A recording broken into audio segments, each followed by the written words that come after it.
You're listening to Tremendous Leadership with Dr. Tracey Jones.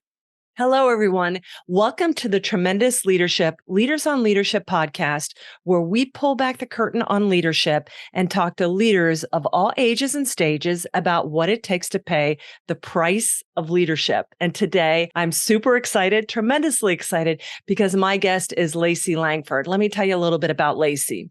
Lacey Langford, AFC, is a financial coach. She's a veteran and a military spouse who changes people's mindsets from being fearful of money to having control and confidence with it. She's an accredited financial counselor with over 15 years of financial planning, counseling, and coaching experience. Lacey's the founder and CEO of the Military Money Show, a podcast dedicated to helping the military community make, save, and invest money wisely, and Mil Money Con, which is an annual conference for financial professionals united by military service. Lacey, thank you so much for being our guest today. It's an honor to have you here. Oh, it's an honor to be here. Thank you for having me. You're welcome. And thank you for your service, sister, as well. Thank you. Yes, you too. You're welcome. Well, I like to tell people, because they're always like, Tracey, how do you meet all these tremendous people on your podcast? Well, I am on, as you know, the American College of Financial Services. I'm the chairperson for the Center for Military and Veterans Affairs. I've been on it for about 5 or 6 years, and I'm the chairperson this year. And Chief Master Sergeant Jim Roy, retired Chief Master Sergeant, is on there with me. And we had an opening on the advisory council, and he had been at Lacey's the Mil Money Conference. Is that correct, Lacey? Where you had connected with him? Okay. Yes. And connected me with her. And now she's going to be the advisory council too. And after a meeting with her, I thought she has to be on my podcast as well. So Lacey, it's tremendous to have you here. Thank you. I'm excited about it. And I think everything works out to how it should be and getting introduced and meeting new tremendous people. It sure does. Well, Lacey, let's get right into it. The price of leadership. My father gave this speech many decades ago. It's the one speech he probably gave more in his life than any other speech. And in it, he talks about 4 things that you are going to have to be faced with if you are going to truly be a leader and not just a leader in name only. And the first of those is loneliness. And we have all heard that lonely is the crown the head that wears the crown, and it's lonely at the top. But can you share with our listeners what loneliness looks like for you as a leader, maybe a time in your career where you dealt with it and how you got through it? Yes. First of all, I want to say thank you so much for sharing your father's speech with me. I had never heard that or read it before, and I thought it was very powerful and absolutely resonated with me right out of the gate, because I don't think people talk about loneliness enough as a leader, and especially in business, it can be really lonely at the top. So I think that impacts me a lot, not just in one situation. I never intended to truly be a leader.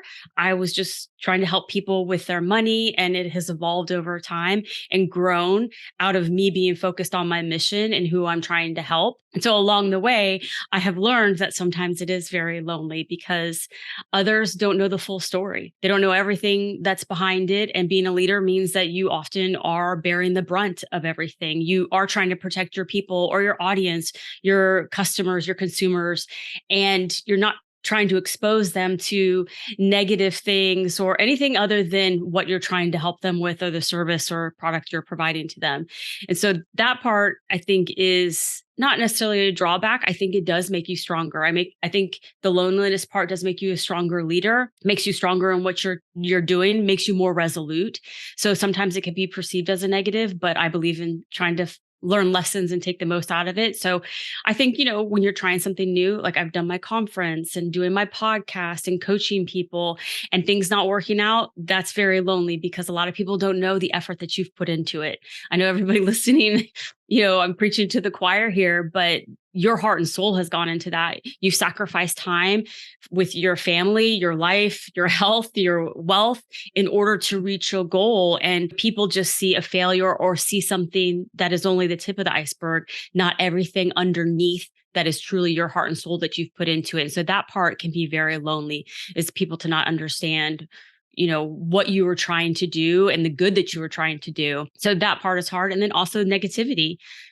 Being in public or putting yourself out there. For me, what I do is public. And so you expose yourself to people's thoughts and opinions. And again, they don't know everything that's gone into whatever they're seeing, that one tweet or that one podcast episode or that one conference. So that part is really hard, but you can't be focused on that because you have to keep moving forward in your goal and what you're trying to accomplish, continuing to excel. So I think that is part for me, the loneliness. And then I try to cope with that with the things, the people I surround myself with, helping lift me up when I am lonely to realize, okay, hey, this didn't pan out or you're worn out, those type of things. It's the people around you and the things you do to cope with that. So exercise is really important, getting outside. A lot of the work I do is like this in front of a computer. And so it's really important for me each day to get sunshine and be outside of my bubble to realize there's so much other things in life. This is one aspect of my life. I try not to let my identity get wrapped up in my business.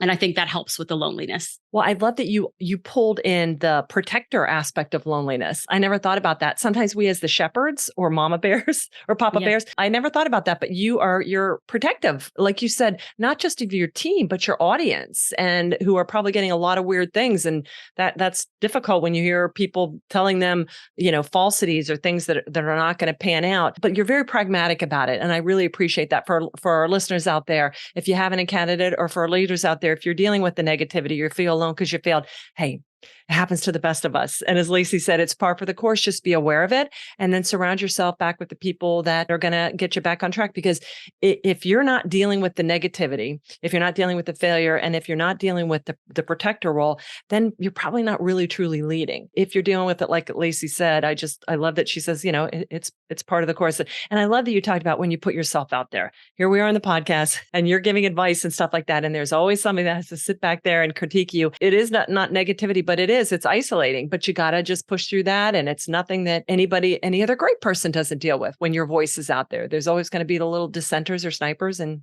you just got to press on from that. Yes. I think of my business as my house. And especially the community that I serve the military community as it relates to money. So there are a lot of predators. I don't just let anybody in my home around my family. And so I do feel protective, especially as it relates to money. So that's really important to me to be a good advocate.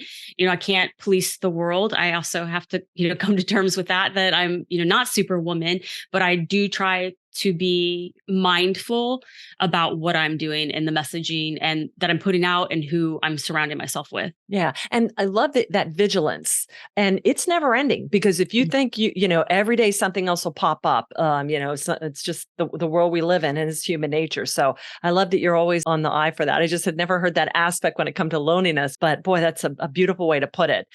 So now you talked about, getting outside, exercising, your health and stuff like that. How do you combat weariness? Because you do have a lot of responsibilities on you, and leaders, we carry a lot of weight, even though we have people that help us.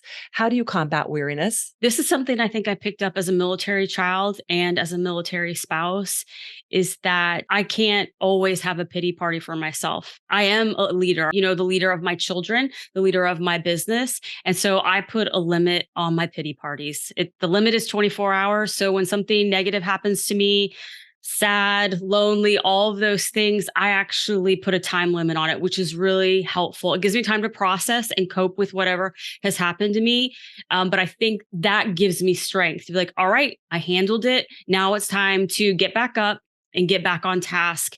And I think just having that mindset of trying to find the positive, again, not trying to push down or smother, what you're going through, but it is exhausting.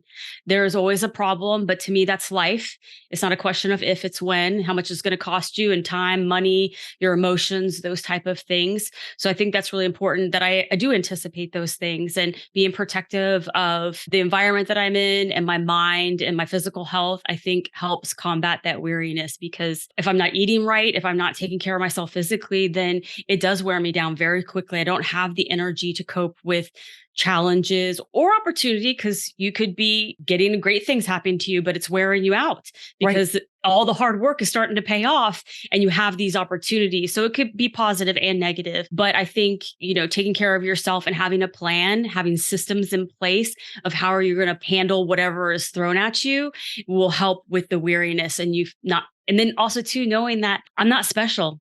I may be unique. There's only one Lacey, but I'm not special. All of these things happen to other business owners, and keeping things in perspective is really important to me to handle the weariness. I love it. That should be your book, The 24-Hour Pity Party. I love that because there's good weariness, right? Like deployments and, you put everything, but then there's bad weariness, and that rumination, that frustration, exhaustion, self-doubt, those are all self-imposed emotions. And man, your body will catch a disease of the mind quicker than anything else. So I love that you really brought up, yes, deal with it. It hurts. We're human. We have emotions, but then you got to draw that. I love that you put that hard stop, because too many times people are still dealing with a failure from a year or a decade ago. And they cannot lift their head up and move forward.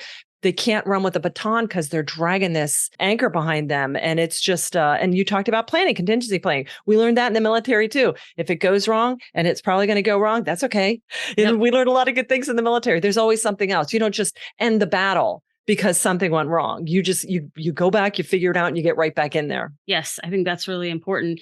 Over the process too, that it's, again, that you're not unique. I won't be the first person this happened to, and I won't be the last person this happened to. So I think that helps combat the weariness and letting go that this was something that happened. I'm going to take the lesson learned and move forward. And that's how I really try to deal with the weariness, is having a good mindset moving into it. Well, since this is my dad's stuff, The Price of Leadership, I'll give you the line he would always tell me. Every time I'm be like, oh, this happened, or I'm upset about this, or can you believe this did this? And he'd look at me and he'd say, is it anything worse than what happened to Jesus? And I'm like, oh, so kind of what you said. Perspective. I'm like, oh, you did not throw that card. So I didn't ever pity parted him, because it's like, okay, yeah, there are people that have been through a gazillion times stuff worse than me. Just let's move on. So he would always throw that Jesus card in there, and that would shut the pity party down real quick. So yeah, my grandma always says, if we all got together and put our problems on the table and we saw everybody else's, we probably pick ours up and turn around and leave the room. Boy, no kidding. Isn't that the truth? Just Yes. Think about that. Yeah, that's very sound wisdom. Okay. Loneliness, weariness. The next price that he talked about was abandonment. And typically abandonment has this negative connotation. You're abandoning your job, your marriage, your pets, fear of abandonment. But my father's speech, he talked about abandonment is stopping what you like and want to think about and do in favor of what you ought and need to do. So it's more of this kind of pruning away, abandoning what is not your highest purpose and focusing on what you need to. So Lacey, with all these different things, and you're an entrepreneur, you're in the creative space, and wealth is always growing and looking at different things, and it's a changing industry. How do you stay really tightly focused on your message, your brand, and what you want to do for your audience? I think going back to the point that who I serve is very much like family. I grew up in the military. I served my husband, my siblings. And so that I think is really important to me. I am authentic in that. I really do want to help people improve their financial lives. So that is my compass. That's my North Star, and also my morals and values, who I am. I think in business, it's been very helpful many times. The things I'm not going to do more than what I am going to do is that I'm not comfortable with that. That is not going to help my community. That's going to help you. Knowing that I am trying to help my community, that's very helpful, and not being tempted by money. I say a prayer all the time to never get greedy, Lacey, that this is, when it's right, it will come. But I need to stay with my values and what I'm trying to do to help people, that I try not to look around at other people. I think that is also very helpful. I'm happy for my peers or people around me that have more success or more money or whatever it is, that's not the path for me. And I feel like cutting my losses, to me, that's what abandonment is the things that are dragging me down is really helping me towards the path that I'm supposed to be on.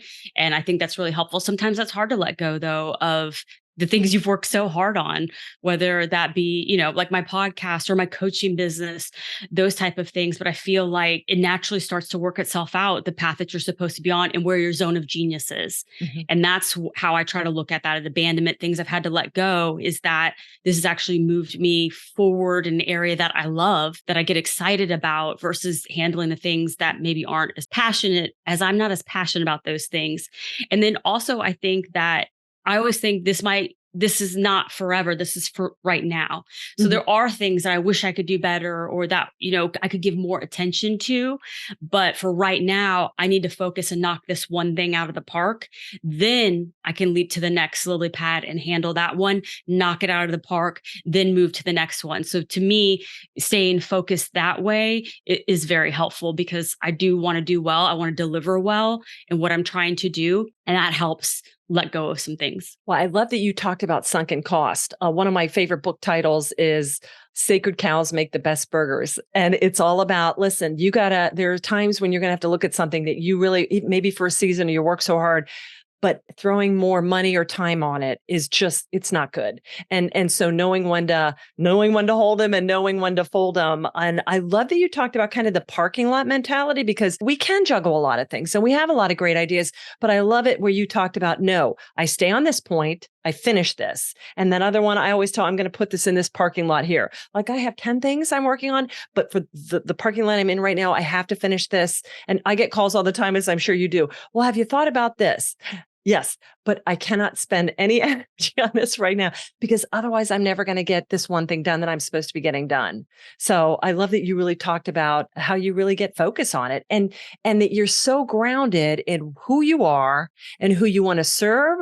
Boy, that and your virtues and values, that really keeps you from getting pulled in areas or costly mistakes, or even just a 6-month period looking at something or partnering with the wrong person. That really will help you avoid a lot of the pitfalls that so many of us have made. Yes. And I try to think it like the military. I give no ground. All the things I've worked hard on, if I'm going to take on a new project, I give no ground on the things that are already built. And that's really important, is there needs to be systems and structures in place so those run smoothly and I don't give any ground up while I'm working on this new thing. So I think, where you put your energy is really important because, and again, it might not work out, but if you're ready to move forward and give that thing a shot, give no ground in the other areas. And can you unpack that a little bit more? I've never heard that before. Give no ground. So tell me unpack that more, because that's fascinating. And I want to make sure I understand it. Yes. So for me and my business and my brand, at the core of what I do, I help the military community with money,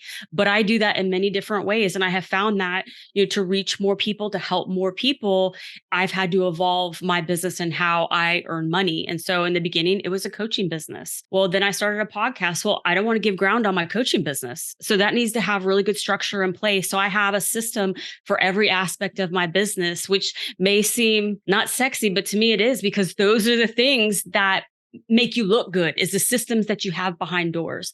And so I have a system to intake at this point all my business and my financial coaching clients.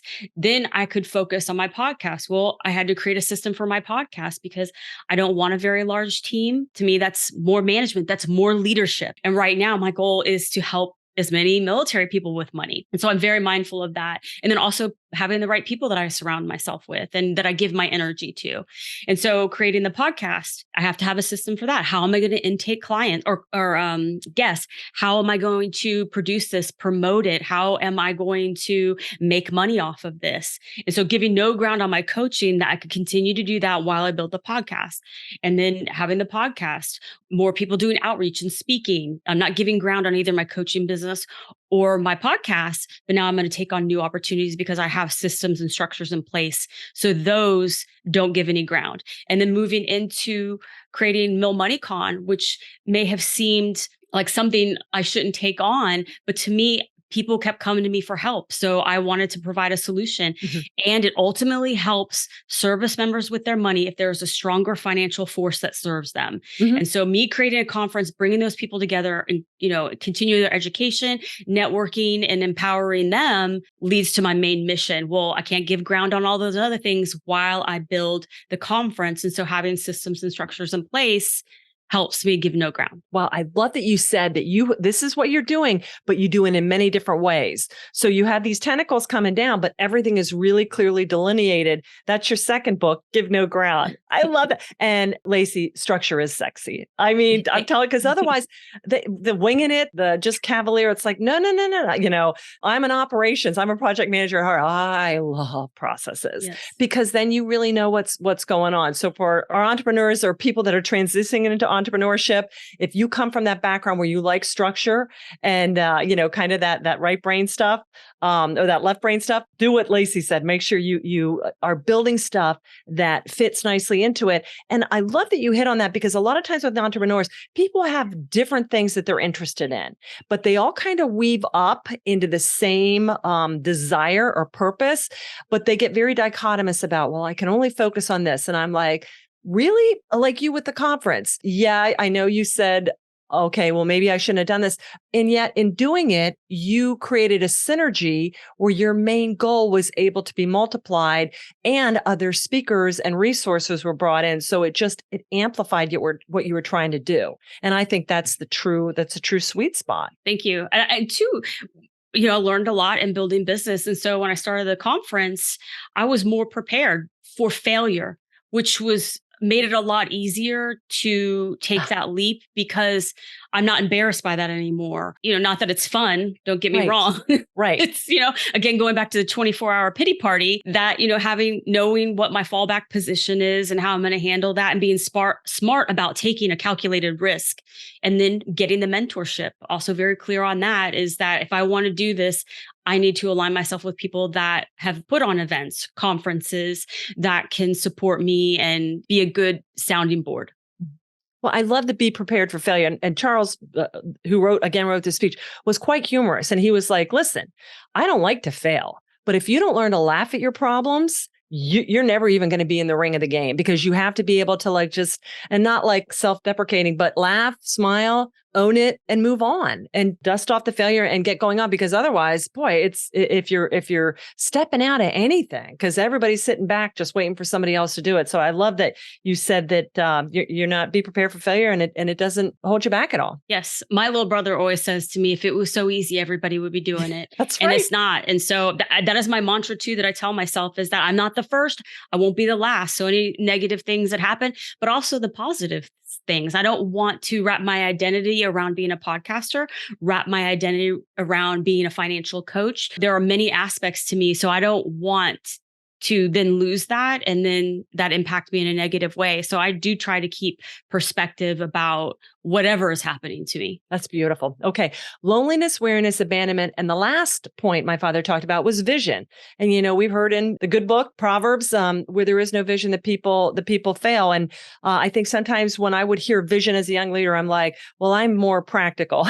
I'm more tactical. I'm not this big, Nostradamus type person. But my father always taught me, Tracey, vision is just really seeing what needs to be done and then doing it. So it was always this kind of attraction plus action equals vision, because otherwise you're just kind of in this blue sky land. So Lacey, can you unpack what vision means for you?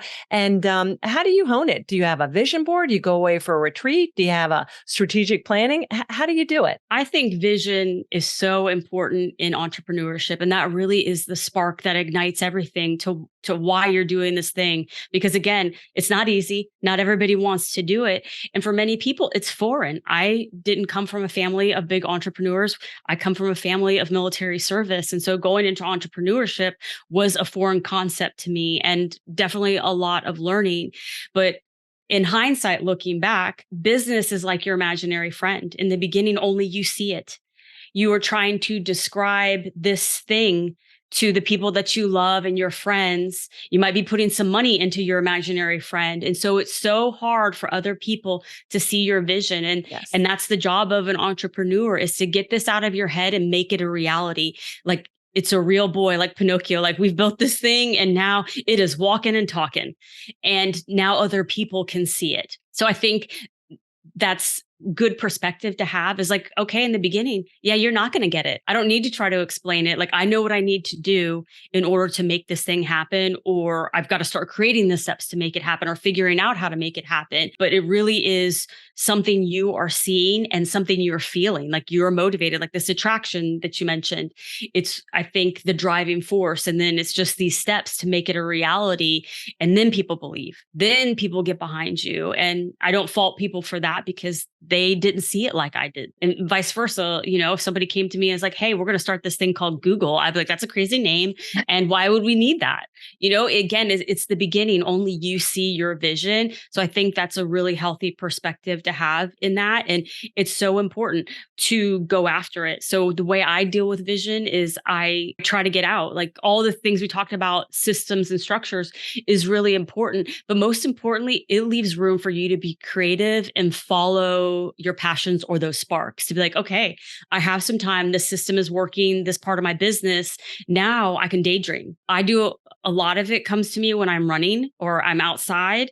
I keep my phone on me and I will be running and come up with something that's going to be part of a presentation. I'll stop running and I'll type that into my notes. So I have that. Then I keep running and I let my mind go where it wants to go, because that is the space that I've made for it to happen. But I think if you max yourself out, stress yourself out, and don't have a plan of how you're going to cope in business, it makes it so it's stifling to your vision. And vision is a future thing. So like you said, I love that you called it daydreaming, because that is something that we have to just allow ourselves to think outside the box. I also love that you said a business is like your imaginary friend. And sometimes we have to load money to our imaginary friends. To our listeners out there, if you're making the leap, like I said, I, like Lacey, came from the military to Fortune 100. So bureaucracy, paycheck. And then all of a sudden you're just like, whoa, and I can remember, not everybody does want to do it, but there are going to be times, and I just say this to the listeners out there, if you're having to write a check to your imaginary friend, it's okay. Please don't think you failed because, right. Hopefully you have enough saved up, but if you don't, there have been many times where I pulled out my own checkbook and said, okay, well, we have to cover our expenses. And I mean, it's what you do in the beginning because you're pouring everything of yours, but it's your baby, That's what you do. So I'm really glad you brought that up, because I think we don't talk about that. Oh, I'm not making ends meet. I have to go back and take a job again. Maybe, but let's really look at this, because very few people on their first year out. What is it? The first year your business sleeps, then it creeps, then it leaps. It just takes time to build that book of business. Especially in the coaching or financial planning. But if you stick with it and build that with speaking, with writing, with podcasting, with everything, takes time. Yes, it really does. I didn't realize how much time it would take, but now I'm enjoying that climb. Everything that I'm doing, I'm not in a rush because I am enjoying what I'm doing. I am enjoying helping other people and having a positive impact. And it goes back to the leadership, is that what I do has a positive impact on people. So the stronger I am, the more work I do, or more importantly, the productive work that I do, not just work for work's sake, but what I accomplish can do more towards my mission and the people I'm serving. So I think that's really important. And also too, when you're building this thing that's your imaginary friend, surrounding yourself with people that believe, and that those are fellow entrepreneurs, people that have been there, that they're not going to laugh because they have a bunch of imaginary friends lined up in addition to the one that they already built. So they have that mindset. And so they understand. And so they're going to say, it's okay. This thing didn't work out. Get up again. Do it again. If that didn't work out, get up and do it again. And they're going to be like, stay positive. So they understand the struggle and the mental capacity and fortitude it takes to build a business. Well, and I really appreciate you saying that. And I love that you're in the thick of it, because as you're coaching, I just always think it's good. People would say to me, well, Tracey, can you tell us how you got successful? And I always say, well, when I do, I'll come back and check it and let you know what it took, because how do you measure this? I just thank God that I can do what I love. I can pay my bills. I have some left over to give away and save. And I mean, how do we measure this? I may not be wealthy, but my life is rich. And I love that you are still in this. So when you're dealing with people, because I think you get to a point where you're just so successful, it's like, what if you would have been on the ground floor of Google? And what if you would be worth, $500 billion? I mean, there are people like that, but the rest of us are just kind of in the thick of it that just want to retire well. And I love that you are still in it, because they can look at you and you can tell them, you'll get there. I may be, one lap around ahead of you. And so I used to be really sensitive about that. Well, am I successful enough to talk about this? Listen, if you're one step ahead, you need to share with people, because they need to know, because they may be wanting to quit on that step. And so you just need to do it. And I love that you're just really authentic about that. Oh, yes. I can't even count the number of times I've wanted to quit, but I think I'm just so stubborn. And two, when you look back at like all the work I've put in, it's like, no, I don't want to give any, again, no. I'm giving no ground. I love love it. Well, my Charles would say that too. And he's like, oh, you can want to quit. You can want to quit all you want. Just don't do it. He goes, oh, I thought about quitting Monday. I thought about quitting Tuesday. And he goes, on Wednesday, I thought of a reason I never even thought of before to quit. And he goes, but I just don't do it. And he goes, since then, he's made millions of dollars wanting to quit, but he just didn't do it. So, I mean, that is really great. That is so true. It is. You do. Just stick with it. Yeah. Well, okay. So Lacey, thank you for that. So we talked about loneliness, weariness, abandonment, and vision, but this is a leadership podcast, and anything else that we haven't touched on that you would like to share with our listeners? I think that you never know as a leader the impact that you have. When I look back at some of the amazing leaders that have impacted my life, I always think I should look them up because they have no idea that one little thing that they did for me, it set an example that I'm now using as a leader myself. So I think that's something to remember, is all of the things you're doing to run your business and make things happen, is the people around you that you are impacting, that see you trying, seeing you not quit, seeing you get back up after failure, seeing it not let it go to your head when you have a major opportunity and have a little bit of success. I think that's really important, is to remember the positive impact you have on others. I love it. So Lacey, how do people get in touch with you? The best way is at LaceyLangford.com, or you can connect with me on LinkedIn. Either of those are wonderful, or you could check out millmoneycon.com. Excellent. And tell us about your podcast.